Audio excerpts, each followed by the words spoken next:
The sun is shining, the birds are chirping, the bacon is sizzling. Welcome to the Daily Swole.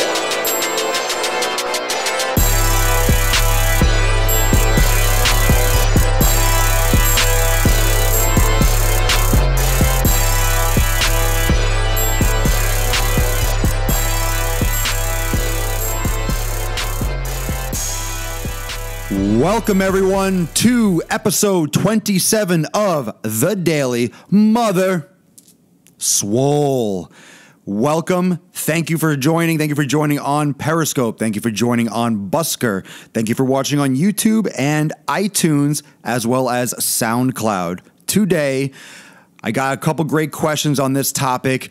I always push this point. It's one of the most important things you could ever do.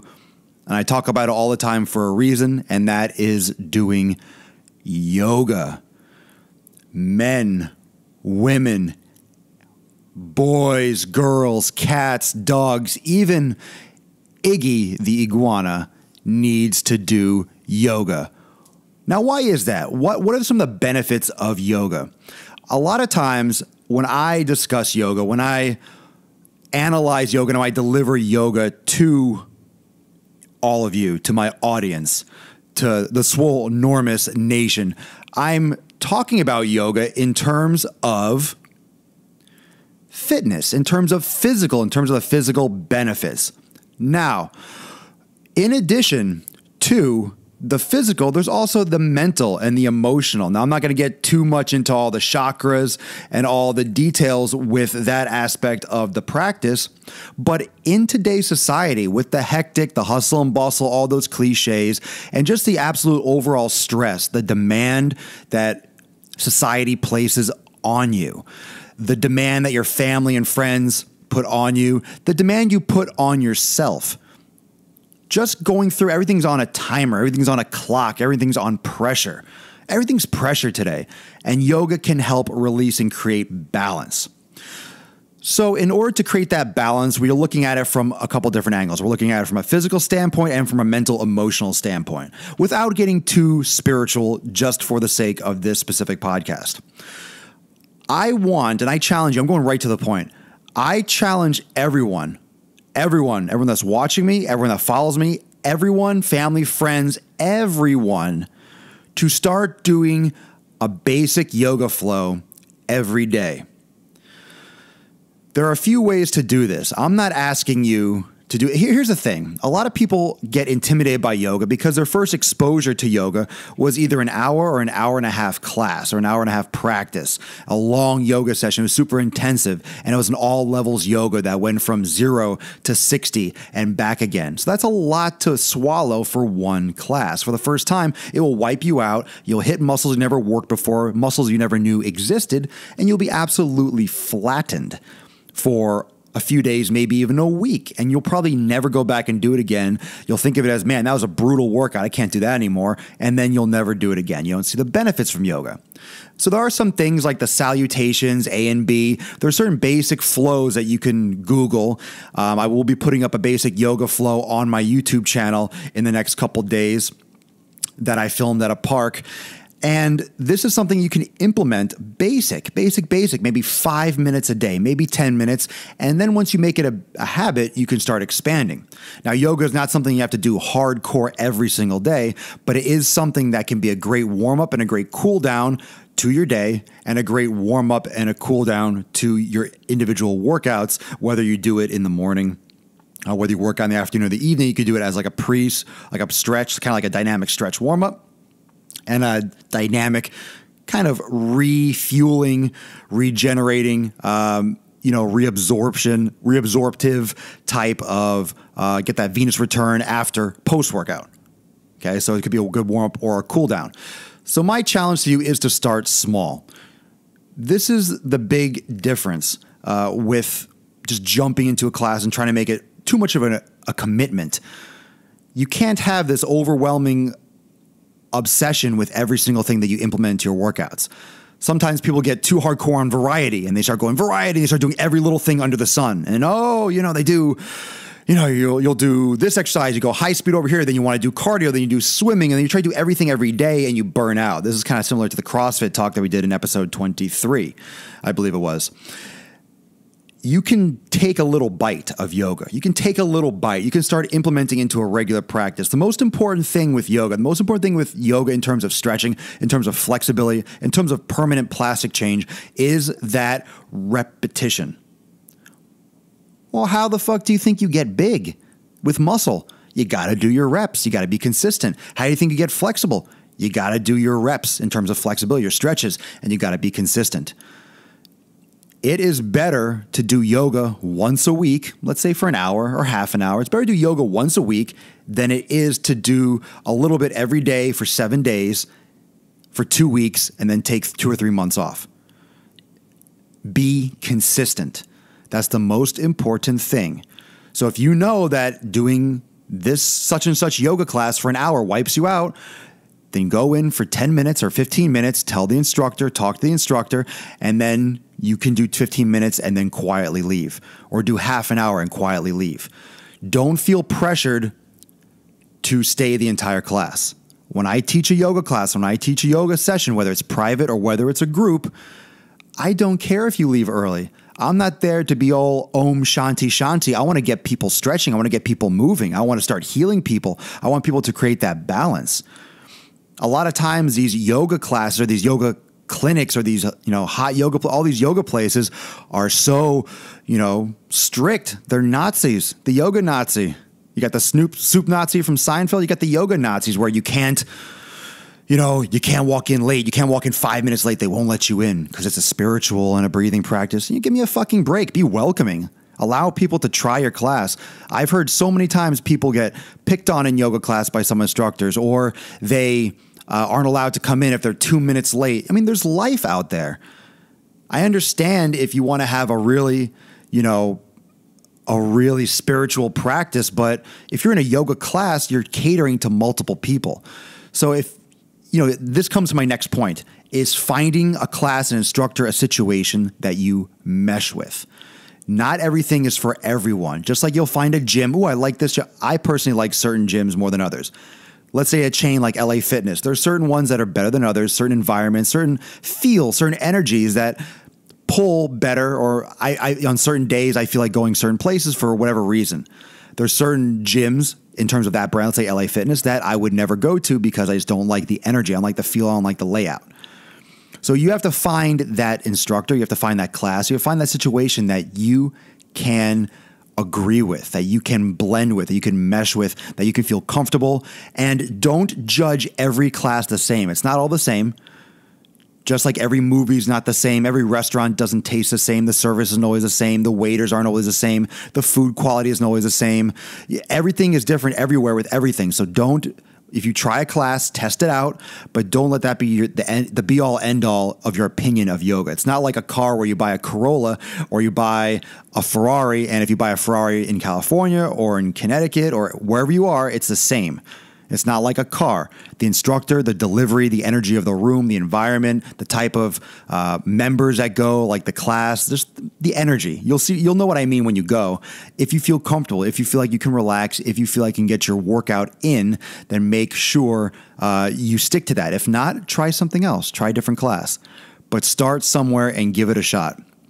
So start small, daily starter routine. And the reason why I always push yoga is because of the corrective exercise benefit. A lot of times, I should say a lot of times, pretty much all the time, even myself, someone that does yoga practices and someone who does a lot of weights, we have compensations. We have tight muscles and we have weak muscles. So for example, on my YouTube channel, I posted a video yesterday. You should check it out at Swolenormous on YouTube. I posted a video about how to do a proper plank, which most of you are probably doing wrong. So go check that out on my YouTube channel about the plank. I also have an exercise up there called the Supine Hip Bridge, which is a core activation exercise.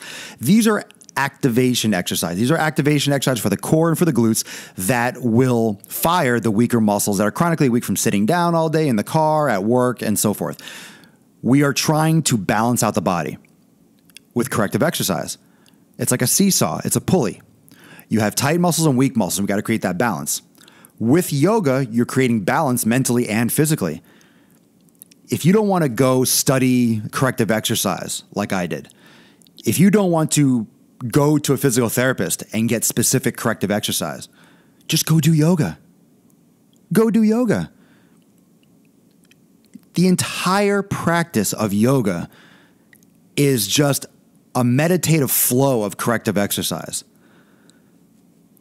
which if you practice yoga all the time, it's not corrective exercise. It's just movement. It's the way your body is supposed to move. You won't have to worry about doing corrective exercise because you will be balanced. Yoga is about balance. Yoga is about being even, is about being centered, both mentally and physically. Every pose, from the crescent pose, the warrior poses, it's all activating the glutes, the external rotators of the hip, and it's all about stretching the hip flexors. Every pose.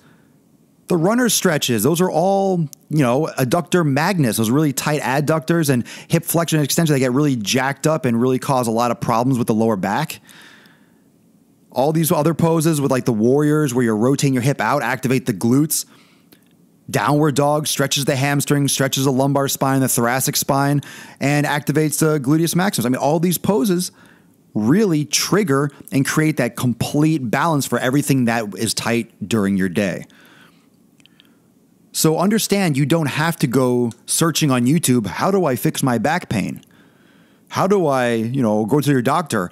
Oh, my back hurts. I need medication. Can you, write me a prescription to see the orthopedist? Can you refer me out? You don't have to do that. I was talking to, before I get into a couple of the questions, I was talking to a member of one of my classes. I taught a class, and he comes up to me, and he told me that, this is a few years ago, he said, in reference to when he told me, this is, for him, it was 3 or 4 years back. And he was going to the doctor. They had scheduled him for knee surgery. But, surgery sometimes have to be booked, a month or two in advance. So it was in the near future. It was imminent. It was pending. And he had a prescription for like anti-anxiety medicine that he was reluctant to fill. And his girlfriend or wife, I forget exactly who, but recommended or, took him to a yoga class. And 4 years later, he never got the knee surgery that he was scheduled medically for knee surgery. Never got surgery, and he never took one single pill of that medication. And people that he meets now, friends that he met since he started doing his regular yoga practice, make comments such as, "Man, you're so chill and calm. How do you do it? You're so calm all the time." This is a guy who was going to take, or who was prescribed by the medical community, prescribed by a quote medical professional, an anti-anxiety medication that he probably would have been pretty dependent on. Most of them are pretty dependent. You get hooked on them. 4 years, if this was 4 years later, not to mention the other physical benefits, and who knows what other problems he would have had if he had knee surgery. Because you have knee surgery, then you're pretty much immobilized and you have to do rehab, which deactivates the glutes because you can't walk properly. So your whole gait changes. And then the insurance or whatever from surgery only covers you so much. So he probably would have had a little bit of physical therapy. Left before he really activated and changed his gait. He'd be limping a little bit the rest of his life and probably have back pain in a few years because of that. Chronic back pain, and then you have herniated discs and injuries. Probably the rest of his life would have gone downhill had he gotten the surgery because of all the other things that come after. They don't tell you that. Oh, knee surgery, fix your knees. It'll fix your knee. We got to put this knee back together. They don't tell you about the fucking landslide of issues that come from getting any kind of surgery on the lower body. How it changes how you walk, how it changes how your body balances itself, how it deactivates and shuts down musculature in your hips and your core. That's going to affect lower back stability and it's a mess. You want to avoid surgery at all costs. And sometimes it's even better to not get surgery than to get the surgery just because of the extra time and the risk and the possibility that it won't even actually take or cause you actual relief. And that depends. It really does depend. It really does depend on the situation. If you have no car accident and blew your knee apart, you got to put it back together. I get that. But there's a lot of surgery that's unnecessary, that's being doled out and just dished out like someone's dealing cards at a fucking casino. Surgery should be a last resort, especially certain ones where you're doing replacements where you might not necessarily need it. People are just fucking lazy, and doctors are pretty stupid sometimes. And they're undereducated for how the body actually works. They're taught by schools that pump out medication. It's not necessarily their fault. They weren't educated on really how the body works. Too much education spent on figuring out like organic chemistry and shit that just doesn't apply even in the medical world when you are a general practitioner, when you are an orthopedist. You don't have to. I talked to an orthopedist that I was close with. He's been practicing for like 30 years. And I was taking organic chemistry because I actually considered going back to med school. And I said, well, how often, how many times have you used this stuff? Where you were talking about like, substitution reactions. And he was looking at some of my notes because I was studying at work one time. And he goes, man, all these, different attacks on the molecules and stuff. And he's like, I remember that shit. So I said, how many times have you used that in your career? And he looks at me, smiles, and gives me a big fucking goose egg with his hand. There's none. Then what the hell am I learning it for? Because it's hard. They want to make sure you want to go to med school. They want to make sure you have the dedication to go through so you can get a job being a doctor and then pay back the overpriced cost of their school. It's ridiculous. It's ridiculous. So this is why you need to start implementing yoga into your program. You need to create that balance in your life now before you have these injuries. You need to heal the injuries and the potential injuries you already have. Most of you don't even realize you might not be injured yet, but your injuries are already there. You're already injured. It's just like a ticking time bomb. It just hasn't detonated yet. You have imbalances that are creating constant torque and pressure around sensitive areas in your body, and you are just a ticking time bomb. Just is waiting just for you to, ooh, yeah, you want to pick up that purse, don't you? Yeah, you want to pick up that pencil. Oh, I know you want that wallet that you dropped. Yep, you dropped a 20. Good luck getting that shit. Pop, bam. And then you hurt yourself because you're not bracing to pick these things up. But should you really have to brace and squat down with your legs and make it look like you're doing a deep front squat to have good form and protect your lower back? You should be able to bend over and pick it up like normal. You don't have to necessarily bend down with your legs like crazy. That's the way you should pick things up. But you shouldn't have to over-prepare and really bend down perfectly. You shouldn't have to be super strict with that because you should be loose and balanced enough to move freely in space. I would always recommend doing that just to be cautious, and you should always be prepared for the unprepared. You should always be ready to do things with good form and not get careless.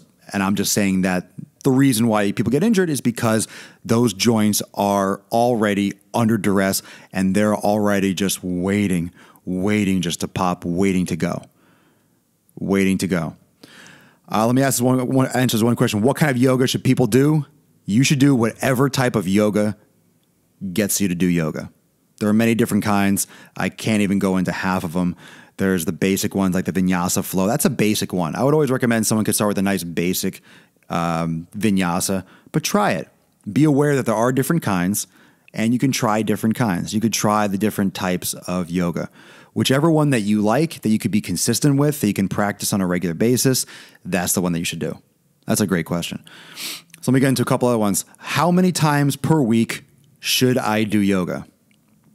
Well, whatever it takes to be consistent. Better for you to do it twice a week and be consistent every week of the year than do it 5 days one week and then none for a couple weeks. I mean, at least do it once a week. At least do it twice a week. Yeah, 15 minutes a day, 15 minutes of any yoga day, that's great. God, if you could do 15 minutes of yoga a day, that'd be fantastic. You will see, believe me, trust me, do yoga for a couple weeks consistently, and then you'll see the improvement. But you have to give it a chance. You have to give it a chance. You have to learn how to be still, learn how to breathe. Don't hold your breath. Learn how to breathe through the movements. You have to be consistent. It's a regular. That's why it's called yoga practice. It's not called yoga exercise. It's called yoga practice because you got to practice. You want to get better at playing the piano, you practice piano. You want to play the violin, you practice violin.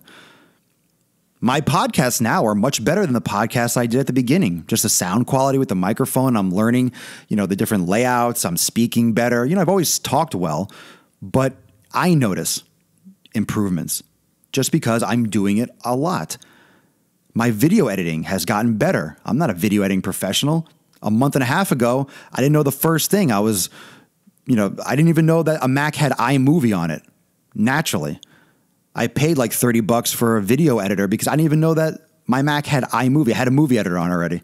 And now I'm using Final Cut, which is an advanced video editor, and I'm really doing things more efficiently. But it's practice because I'm doing it every day. I'm no expert, but I'm getting better. If you expose yourself to different tasks, if you practice weightlifting every day, you get better at weightlifting. You practice yoga, you practice biking. Again, it comes back to self-awareness, being aware of what your body needs, being aware that this is important, and also adaptation. I keep talking about adaptation. You expose yourself repeatedly to a certain stress, to a certain environment, to a habit, to a regular practice, you will get better. Okay? So how many times a week? Just be consistent. Try to be as consistent as you can. I honestly think it's better to do 15 minutes 3 or 4 days a week than to do an hour once a week. I just think it is. You can get so much done in 15 minutes. Plus, it will create such a balance in your day. It will create such a stillness, such a peace, such a nice, reflective time for yourself, for your body, physically and mentally. Everyone always says, the mind-body connection and the mind controls the body. Oh, it does in so many ways. If you implement a regular yoga practice, you will be shocked at how clearer you think and how much more relaxed and at ease. A lot of things in your life will change when you start implementing yoga. Don't take my word for it. Try it. And then come back and tell me that yoga didn't make a big difference in your life. I don't know. I don't think anyone will could ever say that if you actually gave yoga the time. Yoga made me more miserable. No, it won't happen. It won't happen. You're moving your body the way it's supposed to move, and that's good in every sense of the word. Doesn't have to be your favorite thing, but it has to be something that you do. You brush your teeth. Does anyone love brushing their teeth? Does anyone love brushing their teeth? Like, oh my God, I can't wait to brush I love brushing my teeth. I'm sure someone does. Most of us do it because, that's something that we need to do. So we don't have cavities, have tooth pain, and our breath doesn't scare people away. That's usually what it is. That's usually why. That's usually why people brush their teeth. Yeah. Now, last part of this question that I want to get into. Yeah, see, the foam rolling tip and that's exactly the same thing with yoga. It's exactly the same thing with yoga, with the foam rolling. It will make a huge difference. It's going to be painful. It's going to be uncomfortable. It's going to be an awkward habit. You're going to have to think about it more often. Then eventually, you're not going to want to work out unless you do your foam rolling first or after. It's going to get to the point where you feel like, oh man, I don't have a foam roller nearby. You're going to feel naked. Kind of like if you don't have your cell phone with you. Oh man, where's my phone? Oh, I feel so uncomfortable. If you don't have you start foam rolling regularly and you feel the difference, you're going to feel, super tight if you don't get your foam rolling in. If you do it regularly and you skip a day. So just expose yourself to it more often. How or should I do yoga on the same day as weights? Absolutely, you can. Now, it depends on what your goal is. You might not have the time or you could be too fatigued. If you're new to yoga, I wouldn't recommend doing it every day from the start unless you're doing a little bit. If you're doing 10 or 15 minutes a day, you can play it by ear. But if you're really sore, like really in pain, from yoga, just because you're using muscles you probably never worked before, then just go easy on it. But no matter what, I would try not to do an entire class. I would go very easy. Most any class with a good instructor, if you want to, no matter what point through the class, if you need to rest, go into a child's pose, you're allowed to. They don't force you to do anything. So you can just nice and easily go through, okay, this is really burning, this is hard, and then you can kind of take a step back, go into child's pose and just breathe, and then join the class back again when you're ready. So that's an important concept to understand, is you're not forced to do everything in the class. You have to move within yourself. And here's another thing. I don't know if you know this, but there's no good or bad in yoga. You can't do, I did great in yoga class today. There's no such thing. Anyone that tells you that is just like, I'm terrible at yoga. There's no such thing. It's impossible to be bad at yoga. It's impossible to be good at yoga, to be great at yoga. It doesn't mean that someone can't have a wonderful practice, but the mentality behind those words do not apply to yoga at all. There's no such thing as good yoga. There's no such thing as a bad yoga practice. You are going to be different every day. Sometimes I go and I'm teaching, and I just feel super tight, and I can't do some things on Thursday that I did on Tuesday or that I did on Monday. I'm tight from a workout, or I'm tight. You have to move comfortably through the space that your body allows you to at that moment.